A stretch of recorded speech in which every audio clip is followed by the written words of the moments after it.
નમસ્કાર વિદ્યાર્થી મિત્રો, બોર્ડ પરીક્ષા 2026 માટે ગુજરાતી વિષયની અંદર મોસ્ટ આઈએમપી વિભાગ ઈ ની અંદર તમને અરજી લેખન અને નિબંધ લેખન આપવાના છે.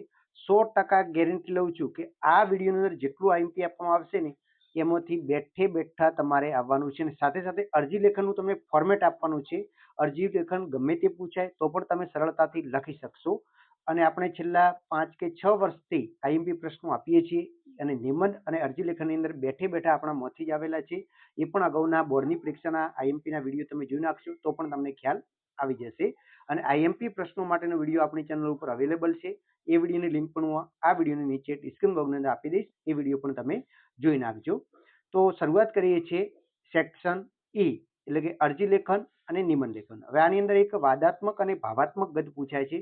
એ કઈ રીતે લખવું એની માટેની શોર્ટકટ ટ્રીકનો વિડીયો પણ આપણી ચેનલ ઉપર અવેલેબલ છે. એ તમે જોઈ નાખજો તો પણ ગમે તે ભાવાત્મક પૂછાય કે વાદાત્મક પૂછાય તમે સરળતાથી લખી શકશો. તો ચાલો વિડીયોની શરૂઆત કરીએ છીએ. તો સૌ પ્રથમ આપણે મોસ્ટ આઈએમપી 2026 માટેના છે અરજી લેખન અને નિબંધ લેખન આપવાના છે. તો પહેલા તો આપણે અરજી લેખનનું ફોર્મેટ સમજીએ કે અરજી લેખન કઈ રીતે લખવાની છે.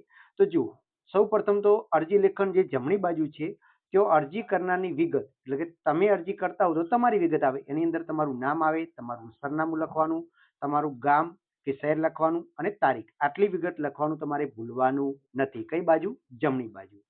પછી શું કરવાનું? તો ડાબી બાજુ તમારે પ્રતિ કરી અને અરજી મોકલનારની વિગત આવે. હવે અહીંયા આપણે જોઈ શકીએ છીએ પ્રતિ કરી, હવે સામેની અરજી કઈ પૂછવાની છે એના આધારે એનો હોદ્દો લખવાનો છે. તમે આચાર્યને અરજી કરો છો, કમિશનરને કરો છો, મેનેજરને, કોઈ પણ જે અરજીમાં પૂછવાનું હોય એ કર્મચારીનો હોદ્દો લખવાનો છે પ્રતિ કરી. પછી એ સંસ્થાના વિભાગનું નામ લખવાનું છે અને સંસ્થા કયા શહેરમાં આવેલી છે એ પણ તમારે લખવાનું છે. એના પછી તમારે લખવાનું છે વિષય.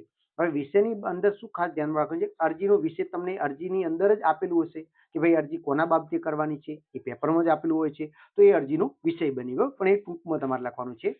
પછી તમારે એને સંબોધન કરવાનું છે, એટલે કે માનનીય સાહેબ શ્રી, આદરણીય મહોદય, આવું સંબોધન કરી અને તમે અરજી લખી શકો છો. હવે અરજી લેખન કરતી વખતે 3 વસ્તુ ધ્યાનમાં રાખવાની છે. તો અરજીનો જે પ્રથમ ફકરો છે એની અંદર તમે અરજી શા માટે લખી રહ્યા છો એનો ઉલ્લેખ કરવાનો છે.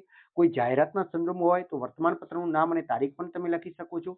પછી બીજા ફકરાની અંદર મુખ્ય વિગતો, તમારી જે અરજી કરવા માટેની જે માગણી છે શું છે એ તમામ લખવાની છે. અને છેલ્લા ફકરાની અંદર સમાપન કરવાનું છે, એટલે કે તમારી અરજી પ્રત્યે ધ્યાન આપવામાં આવે એવી વિનંતી. હવે અહીંયા તમારે છેલ્લે તમારે આભાર દર્શન કરવાનું છે અને તમારી જમણી બાજુ તમારી સહી, આપનો વિશ્વાસુ કરી તમારું નામ અને સહી કરવાની રહેશે.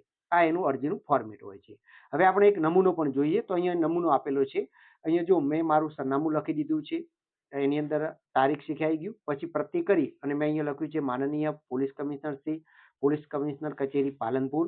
હવે વિષય શું છે? તો વિષય અહીંયા છે યુવાનોના વધતા સાયબર ફ્રોડ અંગે જાગૃતિ સેમિનાર યોજવા બાબત.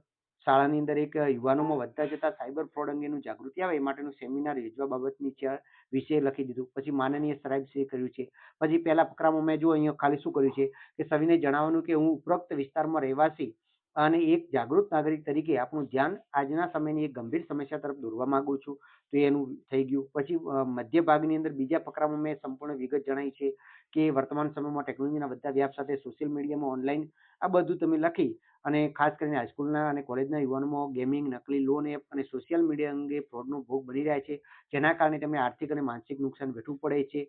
હવે આપણા વિસ્તારની અંદર, અમારા વિસ્તારમાં યુવાનોને બાબતે એક જાગૃતિ સેમિનાર થાય, સાયબર ક્રાઇમ જાગૃતિ સેમિનાર યોજવા ઈચ્છીએ છીએ અને એના માટે તમારા વિભાગ કોઈ નિષ્ણાત અધિકારી આ સેમિનાર માર્ગદર્શન આપવા માટે ફાળવવામાં આવે અને તે માટે ખૂબ અમે ઉપયોગી સાબિત થાય એવું લખી અને પછી સેમિનારના જરૂરી સ્થળ અને વ્યવસ્થાને અમે વ્યવસ્થા કરવા માટે તૈયાર છીએ અને આપણા તરફથી સહકાર આવું સહયોગની અપેક્ષા છે. આભાર દર્શન પછી અહીંયા સહી કરી દેવાની છે. હવે આપણે મોસ્ટ આઈએમપી તમને અરજીઓ આપીએ છીએ જે 2026ની બોર્ડની પરીક્ષામાં પૂછી શકે એવી છે. તો અહીંયા પહેલું છે કે તમારા વિસ્તારમાં વરસાદી પાણીનો ભરાવો થયો છે તો તેને દૂર કરવા અંગેનું અધિકારીશ્રીને અરજી લખો. આ વખતે ખાસ તૈયાર કરી દેજો. પછી તમારા ગામમાં સોસાયટીથી વિદ્યાર્થીઓને શાળાએ જવા માટે એસટી બસની વિદ્યાર્થીની ટ્રીપ શરૂ કરવા માટે વિભાગીય નિયામકને અરજી કરવાની છે. આ પણ ખૂબ અગત્યની છે. પછી તમારી શાળામાં પુસ્તકાલયમાં નવા સંદર્ભ ગ્રંથો, સાહિત્ય પુસ્તકોની પૂર્તિ કરવા માટે તમારે તમારી શાળાના આચાર્યશ્રીને વિનંતી કરતી અરજી લખવાની છે. પછી તમે જે વિસ્તારમાં રહો છો એ વિસ્તારમાં રખડતા કૂતરાના અસહાય લોકો પર હુમલાનો ત્રાસ વધી રહ્યો છે એ બાબતની ફરજિયાત કરતી અરજી નગરપાલિકાના ચીફ ઓફિસરને કરો. પછી પર્યાવરણની જાળવણી માટે તમારી સોસાયટી કે ગામમાં વૃક્ષારોપણનો કાર્યક્રમ યોજવા અને રોપા મેળવવા માટે વન અધિકારીને અરજી કરો. પછી તમારી વિસ્તારમાં એક માધ્યમિક શાળામાં ગુજરાતી વિષયના શિક્ષક તરીકે જોડાવા માટે હાઈસ્કૂલના આચાર્યને સંબંધીને અરજી કરો. અને નજીકના ઔદ્યોગિક વસાહતમાં દ્વારા છોડવામાં આવતા કેમિકલયુક્ત પાણી અને વાયુ પ્રદૂષણને રોકવા માટે ગુજરાત પ્રદૂષણ નિયંત્રણ બોર્ડને અરજી કરો. તો આટલી અરજીઓ મેં તમને મોસ્ટ આઈએમપી આપી છે. આમાંથી 100% એક બેઠી તમારે પૂછાવાની છે. અને બીજું કે તમને ફોર્મેટ આવડી ગયું છે, અરજી ગમે તે પૂછાય તમે સરળતાથી લખી શકશો.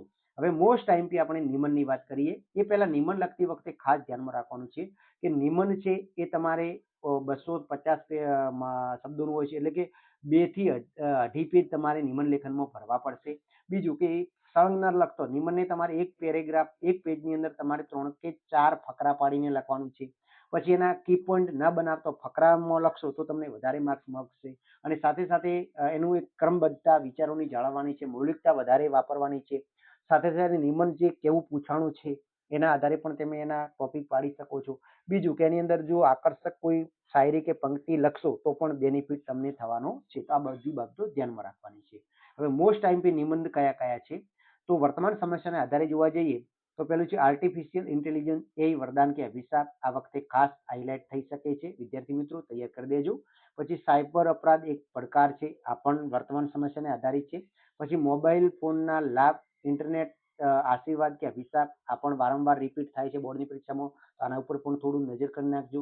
પછી વૃક્ષારોપણ સમયની માંગ, મા કે નામ એક પેડ. બરાબર, અહીંયા મા કે નામ એક પેડ છે. તો આ પણ એક આ વર્તમાન સમયની જોવા જઈએ તો ગુજરાતમાં ચાલી રહ્યું હતું, આખા ભારતમાં એના આધારિત પૂછી શકે છે. પછી પાઠ્યપુસ્તક આધારિત દીકરી ઘરની દીવડી છે. પછી સોશિયલ મીડિયાની સામાજિક અસરો, જીવનમાં રમતગમતનું સ્થાન, સ્વદેશી અપનાવો અથવા તો સ્વદેશી રાષ્ટ્રના ઉત્થાનનો મંત્ર અથવા તો સ્વદેશી અપનાવો આત્મનિર્ભર ભારતનો મંત્ર. આ વખતે આ મોસ્ટ આઈએમપી રહી શકે છે વિદ્યાર્થી મિત્રો. એના પછી પ્રકૃતિના રમ્ય અને રૌદ્ર સ્વરૂપો, પ્રવાસનું જીવન ઘડતરમાં સ્થાન, નારી તું નારાયણી છે અને જનતા લોકશાહીનું સાચું બળ, સ્વચ્છતા તો પ્રભુતા, સ્વચ્છતા અભિયાન વિશે. પછી સોશિયલ મીડિયા સામાજિક ક્રાંતિ કે સમયનો બગાડ, ઓનલાઈન શિક્ષણના ફાયદા અને મર્યાદા. તો આટલા મેં તમને 15 નિબંધ આઈએમપી આપ્યા છે. આમાંથી 100% 2 નિબંધ તમારે બેઠા આવવાના છે. તો આ 15 નિબંધ ઉપર વધારે થોડું ધ્યાન આપજો. વાંચીને એકવાર જશો તો પણ તમારું કામ થઈ જશે. ફરી મળીશું નવા વિડીયો સાથે. જય હિન્દ, જય ભારત.